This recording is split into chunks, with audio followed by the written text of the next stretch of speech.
मैंने कई लोगों को देखा है जब भी वो इंग्लिश सीखने की शुरुआत करते हैं तो चीज़ों को ट्रांसलेट करके प्रैक्टिस करते हैं। पहले हिंदी में कुछ सेंटेंसेस लेंगे, फिर उन्हें इंग्लिश में बना करके देखेंगे और इसी तरह से उनकी प्रैक्टिस होती है। आप में से भी कई लोग ऐसे होंगे जो ट्रांसलेशन करके ही प्रैक्टिस करते होंगे। इवन हिंदी मीडियम वाले तो सारे स्टूडेंट्स की शुरुआत यहीं से होती है, वो इसी तरह से प्रैक्टिस करते हैं। लेकिन क्या आपको लगता है कि इस तरह से प्रैक्टिस करके आप कभी इंग्लिश बोलना सीख पाओगे? क्या ट्रांसलेशन करना सही है?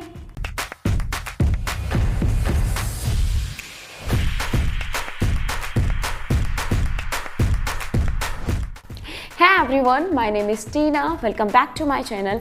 In this session today, we are going to talk that why translation is not a good method for practicing.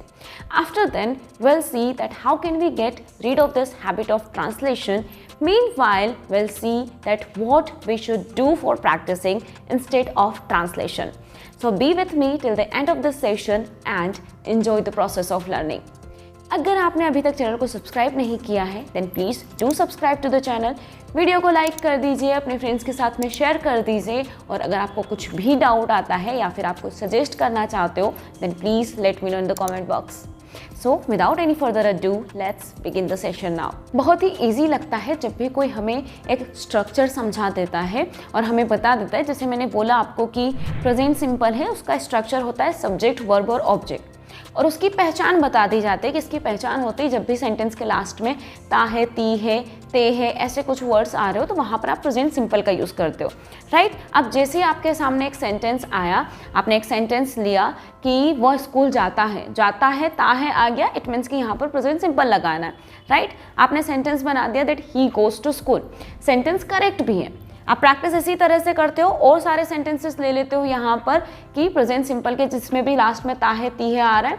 इसी तरह के आपने हिंदी में सेंटेंसेस लिए, उन्हें ट्रांसलेट करके देखा, आपसे सेंटेंसेस बन भी गए और आपको लग रहा है कि हाँ मुझे इंग्लिश आ रही है, मैं सीख रहा हूँ कुछ ना कुछ, राइट। पर सोचिए आप प्रैक्टिस क्यों कर रहे हो? ट्रांसलेशन सीखने के लिए या फिर इंग्लिश बोलना सीखने के लिए? अगर आपका मोटिव ट्रांसलेशन सीखना है फिर तो आप इस तरह से प्रैक्टिस कर सकते हो। आप हिंदी में सेंटेंसेस ले करके उन्हें इंग्लिश में ट्रांसलेट करके इस तरह से प्रैक्टिस कर सकते हो। लेकिन अगर आपको इंग्लिश बोलना सीखना है तो क्या आप इस तरह से इंग्लिश बोल पाओगे? क्योंकि अभी तो आपके पास हिंदी में सेंटेंसेस है, आप उन्हें ट्रांसलेट कर रहे हो, लेकिन जब बोलने की बारी आती है तो उस टाइम पर आपके पास कुछ नहीं होता ट्रांसलेट करने के लिए। आपके माइंड में जो कुछ होता है, आप जो कुछ बोलना चाहते हो, सिर्फ वही सारी चीज़ें होती है। और क्योंकि आप शुरू से ही प्रैक्टिस ट्रांसलेट करके कर रहे हो तो जब भी आप बोलने की कोशिश करते हो तो आपके माइंड में पहले हिंदी के सेंटेंसेस ही क्लिक होते हैं। जैसे कि आपको बोलना हो कि कल ना मैं मार्केट गया था तो आपके माइंड में आएगा कल मैं मार्केट गया था। अब ये इंग्लिश में कैसे बनेगा? I went to market. और इतने में तो सामने वाला जो पर्सन होता है वो आप निकल जाएगा, कहाँ का कहाँ चला जाएगा और वो आपसे कभी बात करना नहीं चाहेगा, राइट। तो इस तरह से अगर आप प्रैक्टिस करते हो तो आप कभी भी इंग्लिश नहीं बोल पाओगे। और यही रीज़न होता है कि बहुत सारे स्टूडेंट्स मुझसे बोलते हैं कि मैम हम जब भी इंग्लिश बोलने की कोशिश करते हैं तो हम अटक जाते हैं, समझ में ही नहीं आता है क्या बोलें।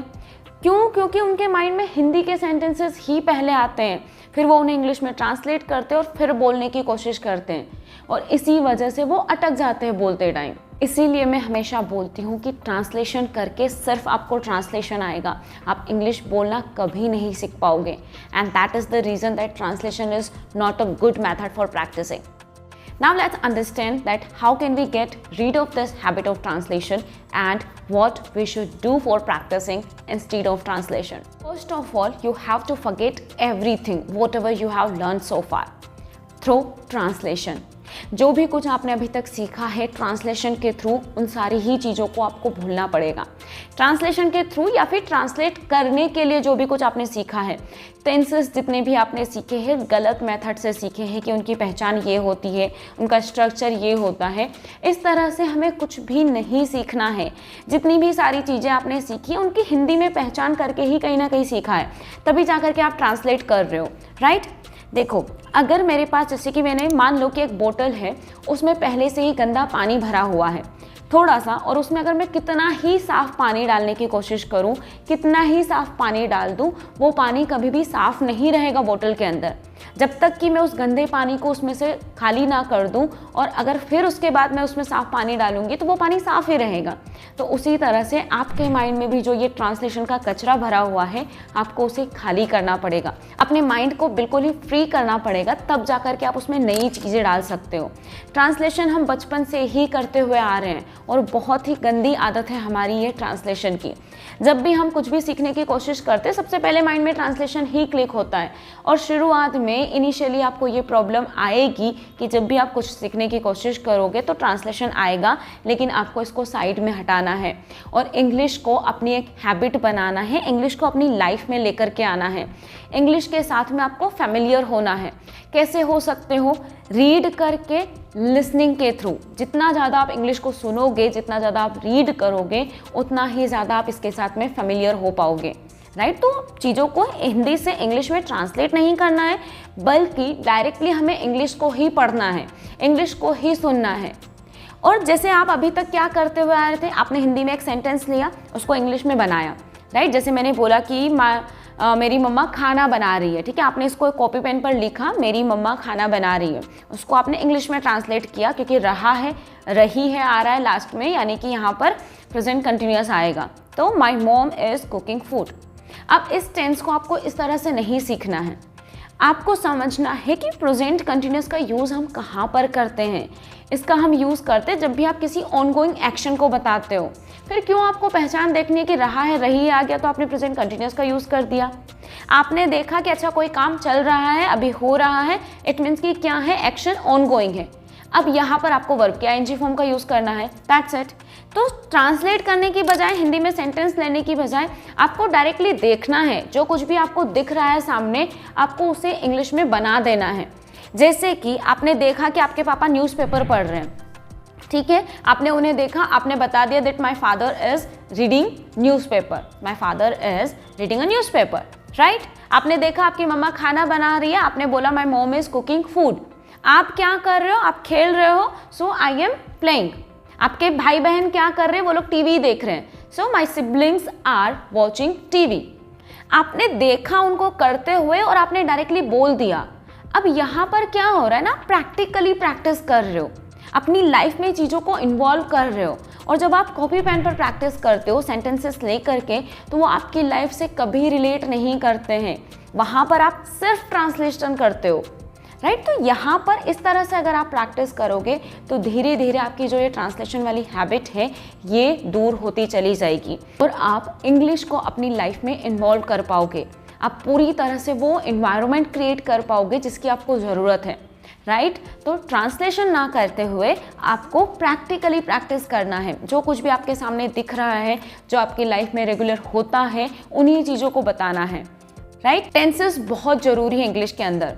मैं ऐसे नहीं बोल रही हूँ कि आपको ग्रामर नहीं पढ़नी है, ग्रामर भी इम्पॉर्टेंट है, ग्रामर हमें पढ़ना है ताकि हम सही तरीके से इंग्लिश बोल पाएँ, लेकिन उसको पढ़ना है लैंग्वेज की तरह, ना कि उसके स्ट्रक्चर को रटना है, उसकी पहचान को देखना है। हमें उसकी सेंस को समझ करके प्रैक्टिस करनी है। सेंस का मतलब क्या होता है? टाइम। और टाइम किस चीज़ का? एक्शन का। तो जब भी आप किसी एक्शन को डिस्क्राइब करते हो, किसी एक्शन के बारे में बताते हो, कुछ भी एक्सप्रेस करते हो, तो टेंस आपकी बहुत हेल्प करते हैं। लेकिन हम अभी तक टेंसेस को बहुत ही गलत तरीके से सीखते हुए आ रहे थे, उसके स्ट्रक्चर को रटते हुए आ रहे थे, उसकी पहचान को देखते हुए आ रहे थे। लेकिन टेंस सीखने का ये सही तरीका नहीं है। आपको टेंस को समझना होगा कि कौन सा टेंस कौन सी सेंस में यूज़ होता है, कहाँ पर यूज़ होता है। जैसे आप प्रेजेंट सिंपल का यूज़ करते हो अपनी रेगुलर एक्शंस को बताने के लिए, जो आपकी रोज़ की लाइफ में आप करते हो, अपना डेली रूटीन हो गया, कोई भी आपकी परमानेंट एक्शन हो गई, उन्हें बताने के लिए आप प्रेजेंट सिंपल का यूज़ करते हो, ना कि जहाँ पर ता है ती है आ जाता है वहाँ पर उसका यूज़ करते हो। प्रेजेंट कंटिन्यूअस का यूज़ करते हो आप ऑनगोइंग एक्शंस को बताने के लिए, जो काम अभी प्रेजेंट के टाइम पर चल रहा है उसे बताने के लिए आप प्रेजेंट कंटिन्यूअस का यूज़ करते हो। पास्ट सिंपल का आप यूज़ करते हो पास्ट की अपनी हैबिट्स को बताने के लिए, पास्ट के एक्शंस को बताने के लिए कि आपने पास्ट में क्या किया था और क्या नहीं किया था। अब जब अगर आप पास्ट डिस्क्राइब कर रहे हो तो यहाँ पर आप कर सकते हो विजुअलाइजेशन, यानी कि फिर से आपको पेन कॉपी पर सेंटेंसेस नहीं बनाने हैं, आपको देखना है, अपने माइंड के अंदर पिक्चर क्लिक करनी है कि आपने कल क्या क्या किया था। देखो, जब आप सेंटेंसेस गूगल से या फिर कहीं से भी उठाते हो ट्रांसलेट करने के लिए, उन्हें इंग्लिश में बनाने के लिए, तो वो आपकी रियल लाइफ से रिलेटेड नहीं होते हैं। लेकिन जब आप इंग्लिश बोलने की कोशिश करते हो तो आप किस बारे में बात करते हो? अपनी खुद की लाइफ के बारे में, आपके आसपास क्या हो रहा है क्या नहीं हो रहा है उसके बारे में, राइट? आपकी लाइफ में कौन कैसा है कौन कैसा नहीं है, यही सब आप बताने के लिए इंग्लिश बोलना चाहते हो, इंग्लिश सीखना चाहते हो, राइट? तो प्रैक्टिस भी इन्हीं चीज़ों के साथ हमें करनी है।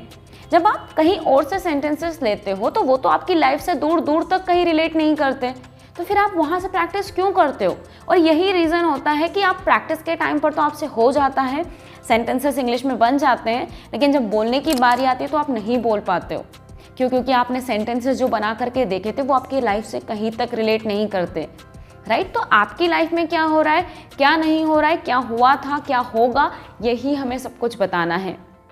आई होप कि आपको चीज़ें क्लियर हो गई होगी कि किस तरह से हमें ट्रांसलेशन से पीछा छुड़ाना है, राइट? धीरे धीरे जैसे जैसे आप प्रैक्टिस इस तरह से करने लग जाओगे, आपको ऑटोमेटिकली ये फील होने लग जाएगा कि हाँ, अब आपके माइंड में ट्रांसलेशन नहीं आता है, राइट? पेन कॉपी को पीछे छोड़ दो, हटा दो अपनी लाइफ से और डायरेक्टली बोलने की कोशिश करो कि आपकी लाइफ में पास्ट में क्या हुआ था, आपने क्या किया था, आपके घर वालों ने क्या किया था, या फिर आप क्या करोगे आगे जा कर के, right? Now let's see what we should do for practicing instead of translation. There are a lot of ways for practicing. आप बहुत सारे तरीके हैं जिनके थ्रू आप प्रैक्टिस कर सकते हो। मैंने एक वीडियो बनाया हुआ था कि कैसे आप पिक्चर को डिस्क्राइब करके प्रैक्टिस कर सकते हो। आप किसी भी एक ऐसी पिक्चर को ले सकते हो जो कि आपकी लाइफ से रिलेट करती है, या फिर अगर ना भी करे तो भी आप एक पिक्चर ले सकते हो, उसको डिस्क्राइब करके प्रैक्टिस कर सकते हो। उसमें आप स्टोरी क्रिएट कर सकते हो कि इस पिक्चर के थ्रू आप क्या बताना चाहते हो, क्या मैसेज देना चाहते हो। इस तरह से उस पिक्चर के ऊपर ही आप एक स्टोरी क्रिएट कर सकते हो और इस तरह से आप प्रैक्टिस कर सकते हो। पिक्चर को डिस्क्राइब करके आप प्रैक्टिस कर सकते हो। मैंने एक वीडियो इसके ऊपर बनाया हुआ है, वहाँ से आपको आइडिया मिल जाएगा कि कैसे एक पिक्चर को डिस्क्राइब करना है और किस तरह से एक पिक्चर को डिस्क्राइब करके प्रैक्टिस करना है। आप उस वीडियो को जा करके देख सकते हो और आज से ही अपनी प्रैक्टिस शुरू कर सकते हो। नेक्स्ट आप कर सकते हो स्टोरी क्रिएशन, यानी कि किसी भी चीज़ के ऊपर स्टोरी क्रिएट करके आप प्रैक्टिस कर सकते हो। आप अपनी खुद की एक स्टोरी क्रिएट कर सकते हो। आपके पास्ट में क्या हुआ था, क्या नहीं हुआ था, कैसे आप यहाँ तक पहुँचे, इसके ऊपर आप स्टोरी बना सकते हो। आपकी लाइफ में कोई इंसिडेंट हुआ हो, उसके ऊपर आप स्टोरी क्रिएट कर सकते हो। अभी प्रेजेंट के टाइम में आपकी लाइफ में क्या होता है, क्या नहीं होता है, क्या हो रहा है, क्या चल रहा है आपके साथ में, उसके ऊपर आप स्टोरी क्रिएट करके प्रैक्टिस कर सकते हो। या फिर आपकी लाइफ में जितने भी पर्सन्स हैं, आपके फैमिली मेम्बर्स हो गए, आपके फ्रेंड्स हो गए, उनकी लाइफ के ऊपर आप स्टोरी क्रिएट करके प्रैक्टिस कर सकते हो। आपके पेरेंट्स के बारे में आप बता सकते हो कि आपके फादर ने क्या क्या किया है, वो कैसे यहाँ तक पहुँचे, उनकी लाइफ में उन्होंने कितने स्ट्रगल्स किए हैं, इनके ऊपर आप स्टोरी क्रिएट करके प्रैक्टिस कर सकते हो। नेक्स्ट आप कर सकते हो समराइजेशन, यानी कि चीज़ों को समराइज करके आप प्रैक्टिस कर सकते हो। कुछ भी आपने रीड किया और कुछ भी आपने सुना कहीं से भी, जैसे आपने यूट्यूब पर कोई स्टोरी सुनी, ठीक है, उस स्टोरी को समराइज करके आप प्रैक्टिस कर सकते हो। या फिर आपने एक पैराग्राफ पढ़ा कहीं से और उस पैराग्राफ से आपने क्या समझा, क्या सीखा वहाँ से, उसे आप समराइज करके प्रैक्टिस कर सकते हो। अगर अभी शुरुआत में बहुत बड़ी बड़ी चीज़ें आपसे नहीं हो रही है, समराइजेशन में थोड़ी सी प्रॉब्लम आती है कि हाँ आप स्टोरी पढ़ करके नहीं कर सकते, तो उससे पहले राइट डाउन करो। क्योंकि जब आप राइट डाउन करते हो तो आपके पास इतना टाइम होता है कि आप चीज़ों को अच्छी तरह से सोच पाओ, समझ पाओ, वहाँ पर आपके जो थॉट्स हैं उन्हें क्लियर कर पाओ। तो पहले उन्हें राइट डाउन करो। जब आप राइट डाउन करोगे तो आपके सारे थॉट्स क्लियर हो जाएंगे, आपके माइंड में सेंटेंसेस प्रॉपरली बन जाएंगे। लेकिन हिंदी में नहीं सोचना है, जो भी आपको बताना है वो डायरेक्टली इंग्लिश में सोचना है कि क्या आपने वहाँ से पढ़ा था, क्या सुना था, उन्हीं सारी चीज़ों को आपको लिखना है अपने खुद के वर्ड्स में, राइट? फिर आप उन्हें लाउडली स्पीक करके प्रैक्टिस कर सकते हो। अगर आप इन चीज़ों के ऊपर कि कैसे एक स्टोरी को क्रिएट करना है या फिर कैसी चीज़ों को समराइज करना है, अगर आप चाहते हो कि मुझे इस पर एक वीडियो बनाना चाहिए, then please let me know in the comment box. हम एक और प्रैक्टिस सेशन लेकर के आएंगे जहाँ पर हम देखेंगे कि कैसे हम स्टोरी क्रिएट कर सकते हैं, कैसे स्टोरी क्रिएट करके प्रैक्टिस कर सकते हैं और कैसे चीज़ों को समराइज करके प्रैक्टिस कर सकते हैं। अगर आप चाहते हो then please let me know in the comment box. One more the most important thing is here कि बहुत सारे लोगों को ऐसा लगता है कि ग्रामर सीख करके हम कभी इंग्लिश बोलना नहीं सीख सकते, लेकिन मेरा मानना ये है कि ग्रामर अगर आप गलत तरीके से सीखते हो तो आप इंग्लिश बोलना नहीं सीख सकते। ग्रामर सीखना भी इम्पॉर्टेंट है। ग्रामर आप जब तक सही तरीके से नहीं सीखोगे आप इंग्लिश को कभी सही तरीके से नहीं बोल पाओगे। और ग्रामर के अंदर सबसे बड़ा रोल प्ले करता है टेंसेस। जब आप टेंसेस पूरी तरह से सीख जाते हो, अच्छे से सीख जाते हो, सही तरीके से सीख जाते हो तो 60% इंग्लिश आपके हाथों में आ जाती है, यानी कि 60% इंग्लिश आपके कवर हो जाती है। और इसीलिए मैं लेकर के आ रही हूँ टेंसेस के ऊपर एक सीरीज़ जिसमें हम देखेंगे कि बगैर किसी ट्रांसलेशन के कैसे हमें टेंसेस पढ़ना है, कैसे उनके साथ में हमें प्रैक्टिस करनी है, कैसे एक टेंस को आप अपनी रियल लाइफ में और अपनी रियल कॉन्वर्जेशन में यूज़ कर सकते हो। सो जल्दी से चैनल को सब्सक्राइब कर लीजिए, बेल आइकन को क्लिक कर दीजिए ताकि कोई भी नोटिफिकेशन आप मिस ना करें। और मुझे कमेंट बॉक्स में जल्दी से बताइए कि क्या आप प्रैक्टिस करने के लिए तैयार हैं। I'll meet you in the next session. Till then, take care. Bye bye. Keep practicing, keep learning.